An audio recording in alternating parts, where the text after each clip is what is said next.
안녕하세요. 좋아요 누르는 거 잊지 않으셨죠? 바람난 사연 지금 시작합니다. 이 이야기는 저번 명절에 있었던 이야기인데 아직도 그때 일만 생각하면 아찔하게 다가온다. 지금부터 이야기를 시작해보겠다. 고향 가는 버스표를 못 구하나 싶었지만 간신히 고속버스표를 구했다. 매번 회사 일로 바쁘게 생활하다 보니 고향 한번 내려가기도 쉽지 않은데 이번 명절에는 꼭 내려가야겠다 마음을 먹은 터여서 늦지 않게 미리 인터넷으로 고속버스표를 예매를 하게 됐던 거였다. 드디어 명절 연휴가 시작됐고 다행히도 예매에 성공한 난 드디어 터미널에 도착을 해서 고향으로 갈 마음에 들떠 있었다. 역시 명절 시즌이라 그런지 터미널에는 많은 사람들로 붐볐고 모두 빈손이 아닌 명절 선물 세트가 양손 가득 쥐어진 모습이다. 홍삼 세트에 갈비 세트에 굴비 세트에 그리고 어떤 가족은 한복을 곱게 차려입은 가족도 보인다. 나도 선물을 준비하고 싶었지만 워낙에 부모님이 돈을 더 중요시 여기셔서 빳빳한 지폐를 하얀 봉투에 담아서 준비했다. 드디어 내가 타고 갈 버스가 도착해서 버스에 몸을 실었는데 몇 분을 기다려도 버스가 출발을 안 하는 것이다. 자세히 보니까 버스 기사랑 웬 아줌마가 실랑이가 붙었는지 버스 승차문 앞에서 모라모라 싸우는 소리가 들린다. 버스 안에 탄 사람들은 기사에게 뭐 하냐며 빨리 출발하자고 하였고 버스 기사는 그런 승객들에게 대꾸할 틈도 없이 버스 승차문 앞에서 출발을 막는 아줌마에게 계속 안 된다고 말하며 비켜서라고 하는 것이었다. 난 이게 대체 무슨 상황인가 싶어 귀를 쫑긋 세워서 더 자세히 들어보니 버스 기사가 그 아줌마에게 하는 말이 정말 안 된다며 지금 다 예약이 차서 버스에 오를 수 없다고 말하는 것이다. 보니까 아줌마 한 명이 고속버스에 태워달라고 부탁을 하는 것 같았다. 그 아줌마는 버스 기사에게 서서 가도 괜찮으니 타고만 가게 해달라고 자꾸만 부탁을 하며 떼쓰기 시작한다. 버스 기사는 그 아줌마 고집을 꺾기 어려웠는지 더 이상 안 되겠다 싶어 그냥 버스에 올라 운전대에 앉으려던 그 순간 갑자기 그 아줌마가 버스 안으로 뒤따라 오른다. 그러면서 주머니에 있는 현금을 꺼내어 얼마냐며 버스비를 낸다고 난리다. 그러자 버스기사는 보다시피 지금 버스 안이 10,000원이라 탈 곳이 없다고 하니 아줌마는 괜찮다며 서서 간다고 한다. 버스기사는 그것도 불가능하다며 고속버스를 어떻게 서서 가냐며 시내버스도 아니고 몇 시간을 갈 텐데 그건 불가능하고 위험하다고 한다. 그러면서 안 내리면 사람 부른다고 하니 아줌마는 그제서야 백기를 들은 건지 아쉬운 마음으로 버스에서 내렸다. 이렇게 한바탕 실랑이가 끝나고 버스기사는 이제 출발하려고 문을 닫으려는 바로 그 순간 그때 내가 버스기사에게 외쳤다. 옆자리 사람이 아직 안 왔다고 말하니까 버스기사가 시간이 다 돼서 이제는 출발을 한다는 것이다.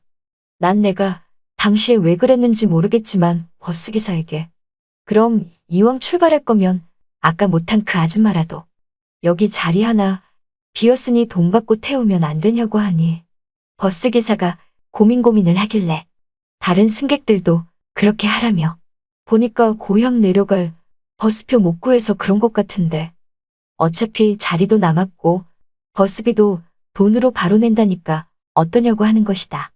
그러자 버스기사는 알았다며 버스에 내린 아줌마를 다시 데리고 와서 버스에 태웠다. 그렇게 그 아줌마는 내 옆자리에 앉게 되었다. 그러면서 안도의 한숨을 쉬며 너무나 좋아라 하는 마음이 느껴진다. 그 모습을 보니 나도 왠지 흐뭇했다. 그렇게 하여 모두들 들뜬 마음을 가득 싣고서 버스는 고향으로 출발을 했다. 뭐 다들 목적지가 같으니 같은 곳으로 떠나는 사람들이다. 나는 어제 잠을 통 못 자서 눈 좀 붙여야겠다 생각해서 눈을 감고 있는데 이상하게 잠이 안 온다. 안 되겠다 싶어서 스마트폰을 꺼내서 잘하지도 않는 게임을 하고 있으니 옆에 앉은 뒤늦게 합류한 그 아줌마가 내가 하는 게임을 유심히 쳐다보고 있다. 그러면서 나에게 그거 재밌냐고 말하는 것이다. 그래서 난 그냥 잠도 안 오고 심심해서 그냥 하는 거라고 하니까. 갑자기 나에게 대뜸 어쩜 게임하는 손가락이 그렇게 예쁘냐며. 자기보다 손가락이 가늘고 예쁘다면서 손 이렇게 예쁜 남자는 처음 본다고 한다. 난 그 말을 들으니 감사하다고 말하기도 그렇고 뭔가 멋쩍게 다가왔다. 그 순간 자꾸 하품이 밀려온다. 창가 쪽에 앉은 나는 창가에 기대어 쏟아지는 졸음으로 하여금 눈을 붙였고 어느 순간 잠이 든 듯 싶었다. 얼마나 잤을까? 어느 순간 자꾸 내 볼에 따스하면서도 차가운 묘한 바람이 감돈다. 꼭 고속버스 창문을 열고서 주행을 하는 느낌이랄까. 잠결의 낮, 이게 꿈인지 생시인지 몰라. 살며시 눈을 떠봤는데 글쎄 옆자리에 앉은 그 아줌마가 자는 나에게 입김을 불어넣고 있다.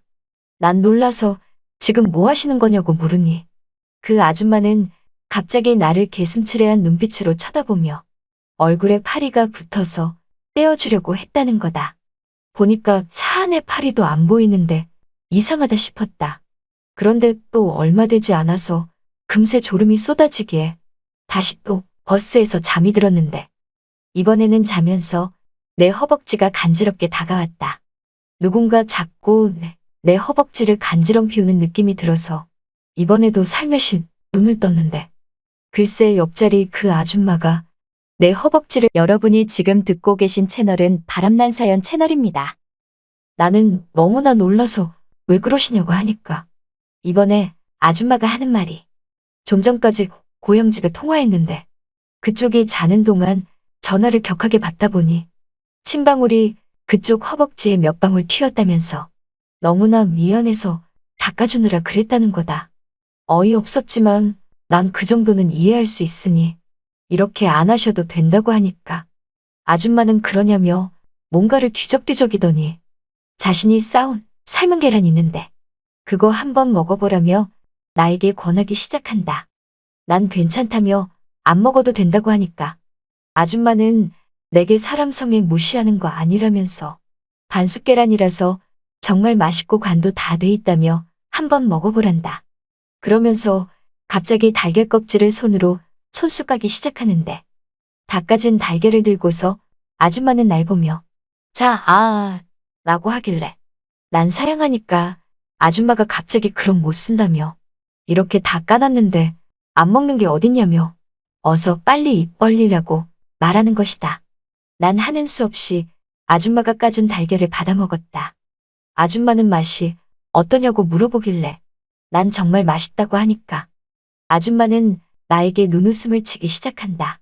그렇게 달걀을 얻어먹고서 얼만큼 왔나 시간을 보니 아직 도착하려면 2시간은 더 가야 했다.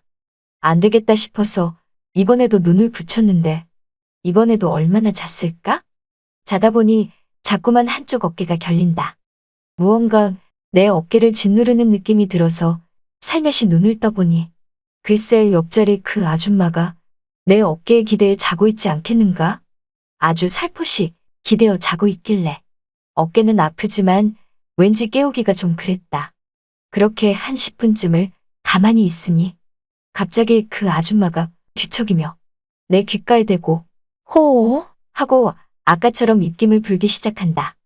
난 너무 기분이 이상해서 어깨에 기댄 그 아줌마를 밀쳐내니 아줌마가 깜짝 놀라며 잠에서 깬 후 하는 말이 꿈을 꿨는데 너무 추워서 손이 얼까봐 꿈속에서 호하고 불었다고 말한다. 그 말이 사실인지 아닌지는 모르지만 자꾸만 이 아줌마랑 엮이는 게 나는 점점 기분이 이상해진다. 꼭 이 아줌마가 나를 유혹하는 느낌이랄까? 내가 고향 가는 고속버스를 많이도 타봤지만 고향 내려가는 길에 이런 경험을 해본 건 난생 처음이지 싶다. 아줌마는 그 뒤로도 나에게 이런저런 말을 꺼낸다. 자신은 남편과 사별을 했고 과부로 산 지가 벌써 5년째라고 말하는 것이다. 그래서 그런가 이렇게 원하지 않는 수절을 하며 살다 보니까 혼자서도 잘 살 수 있지만서도 하지만 한 가지는 도저히 못 참겠다고 하는 것이다. 그래서 난 그게 뭐냐고 물으니까 나보고 갑자기 아줌마가 하는 말이 총각 고래 나이 몇이냐고 하길래 내 나이 30대 중반이라고 하니까 아줌마는 내게 자기보다 20살이나 어리다면서. 그런 총각에게 이런 말하기 부끄럽지만 여자는 나이가 먹어서도 늙어서도 여자라면서 자기가 못 참는 거는 뭔지 말 안 해도 총각이 다 알 것이라 여긴다고 말한다. 난 대충 눈치를 챘다. 뭘 못 참는지 말이다. 하지만 말하기가 나 역시도 껄끄러웠다. 이렇게 이 아줌마랑 이런저런 얘기를 하다 보니 버스는 어느덧 고향에 도착했다. 아줌마와 난 버스에서 내렸고 아줌마는 나에게 할 말이 있다며 잠깐만 기다리란다. 그래서 난 무슨 말인데 그러시냐고 하니까 아줌마가 하는 말이 아까 내가 먼저 버스에서 내리고 뒤이어 자기가 버스에서 내렸는데 기사에게 다시 태워줘서 고맙다고 말을 하니까 기사가 하는 말이 자기보다 옆자리에 앉았던 총각에게 감사하라고 그랬다며 총각이 자기를 태워주고 가라고 했었냐고 하는 것이다. 그래서 난 그건 옆자리가 비었길래 말한 거라고 하니까 아줌마가 갑자기 나에게 웃기지 말라며 총각 설마 자기가 마음에 든 거냐며 뜬금없는 말을 꺼낸다.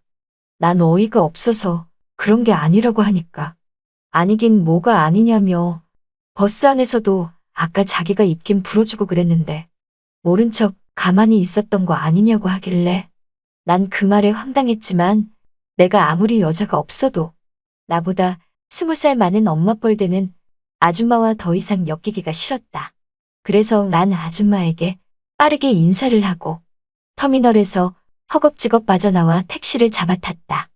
그렇게 고향집으로 택시를 타고 가고 있는데 옆 차선으로 택시 한 대가 쓱 다가온다. 그리곤 갑자기 차 창문이 열리는데 보니까 그 아줌마다. 아줌마는 나에게 살며시 윙크를 하고는 다시 차 창문을 닫고 사라졌다. 난생 처음 고향가는 길에 겪어본 황당한 아줌마였다. 세상에 저런 아줌마도 다 있구나 싶었으니 말이다. 잘 들으셨나요? 오늘의 바람난 사연은 여기까지입니다. 구독과 좋아요 부탁드립니다.